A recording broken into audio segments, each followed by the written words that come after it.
நண்பர்கள் அனைவருக்கும் வணக்கம். இன்னைக்கு நம்ம இந்த வீடியோல கேஸ் சிலிண்டர் பயன்படுத்துபவர்களுக்கு மிக முக்கியமான 2 புதிய தகவல்கள் வெளியாகியுள்ளன. ஸோ அதை பத்தி தான் இப்ப நம்ம பார்க்க போறோம்.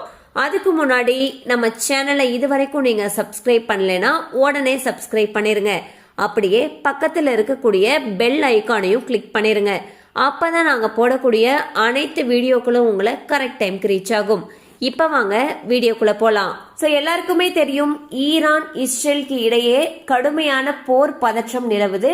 இதன் காரணமாக மற்ற எல்லா நாடுகள்லயுமே குறிப்பா இந்தியால கேஸ் சிலிண்டருக்கு கடுமையான ஒரு தட்டுப்பாடு ஏற்பட்டிருக்கு.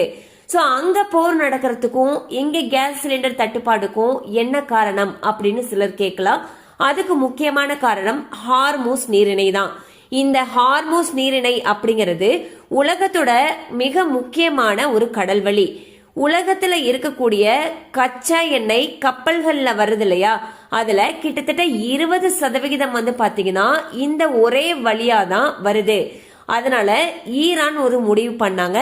அதாவது இந்த வழியா வரக்கூடிய கப்பல்களை தாக்குறதுக்கு ஆரம்பிச்சாங்க.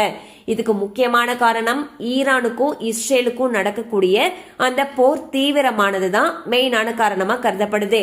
இப்ப கப்பல் நிறுவனங்களுக்கெல்லாம் ரொம்பவே ஒரு பயம் ஏற்பட்டுருச்சு. அதாவது இந்த ஹார்மூஸ் நீரிணை வழியாக கப்பல் வர்றப்போ இந்த கப்பல் மீது தாக்குதல் நடத்துவாங்களா அப்படிங்கிற ஒரு பயம் ஏற்பட்டுச்சு. இதன் வழியாக நிறைய கப்பல் நிறுவனங்கள் இதன் வழியா கப்பல் போறதற்கு மறுப்பு தெரிவிச்சிருக்காங்க. அப்படியே சிலர் மீறி அவங்க கப்பலை போகிறதுக்கு அனுமதி கொடுத்திருந்தாலும் அந்த கப்பல் வர்றதுக்கு ரொம்பவே தாமதமாகுது. சோ இதனுடைய நேரடியான இம்பாக்ட் எங்க வருதுன்னா நம்ம வீட்டு சமையல் அறைக்கு தான் வருது. அதாவது கேஸ் சிலிண்டர் தட்டுப்பாடு ஏற்படுது. இது பொதுமக்களுக்கு ஒரு மிகப்பெரிய ஒரு சவாலா மாறி இருக்குன்னு தான் சொல்லணும். குறிப்பா தென்னாசிய நாடுகள், அதாவது நமக்கெல்லாம் வந்து பாத்தீங்கன்னா கச்சா எண்ணெய் வரக்கூடிய வழியே இந்த ஹார்மூஸ் நீரிணை தான். கச்சா எண்ணெய் இல்லைன்னா எல்பிஜி கிடையாது, எல்பிஜி இல்லைன்னா கேஸ் சிலிண்டர் கிடையாது. கேஸ் இல்லைங்கிற பட்சத்துல நமக்கு சமைக்கிறது ஒரு மிகப்பெரிய ஒரு சவாலா மாறி இருக்கு. அண்ட் இந்தியால நிறைய இடங்கள்ல உணவகங்கள்லாம் வந்து க்ளோஸ் பண்ணக்கூடிய ஒரு நிலைக்கு தள்ளப்பட்டிருக்காங்க. சோ மத்திய அரசு ஒரு முக்கியமான டெசிஷனை அறிவிச்சிருந்தாங்க. அதுல என்ன சொல்லியிருந்தாங்கன்னா, இனி யாரும் அடிக்கடி சிலிண்டர் வாங்க முடியாது, அதாவது சிலிண்டரை அவங்க நினைச்ச டைம்ல புக் பண்ண முடியாதுன்னு சொல்லிட்டு அவங்க ஒரு டைம் லைன் கொடுத்திருந்தாங்க.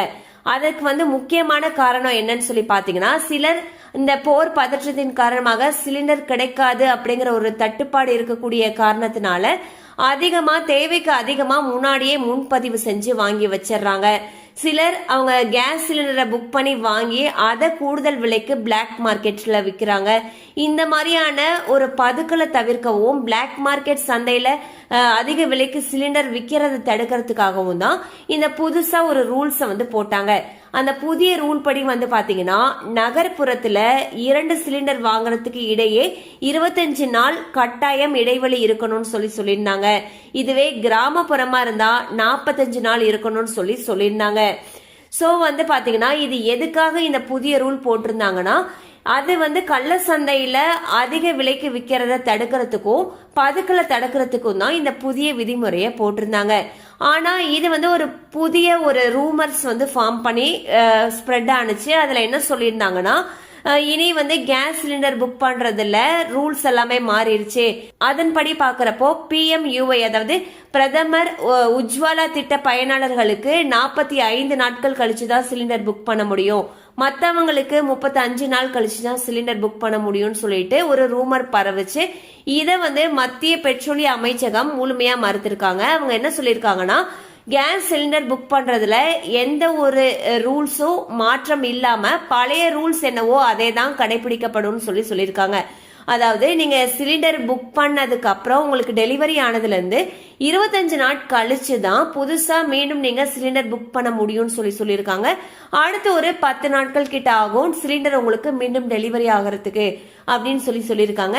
சோ இந்த பழைய ரூல் வந்து இப்ப மீண்டும் அதுவே தான் தொடரும்னு சொல்லியிருக்காங்க. இதுல எந்த ஒரு விதமான சேஞ்சஸும் கிடையாது.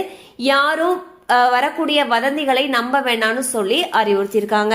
கண்டிப்பா அந்த அப்டேட் உங்களுக்கு பயனுள்ளதா இருந்திருக்கும் நம்புறோம். மேலும் இது போல அப்டேட்ஸ் உங்களை உடனே ரீச் ஆகணும்னு நினைச்சீங்கன்னா நம்ம சேனலோட தொடர்ந்து இணைந்திருங்கள்.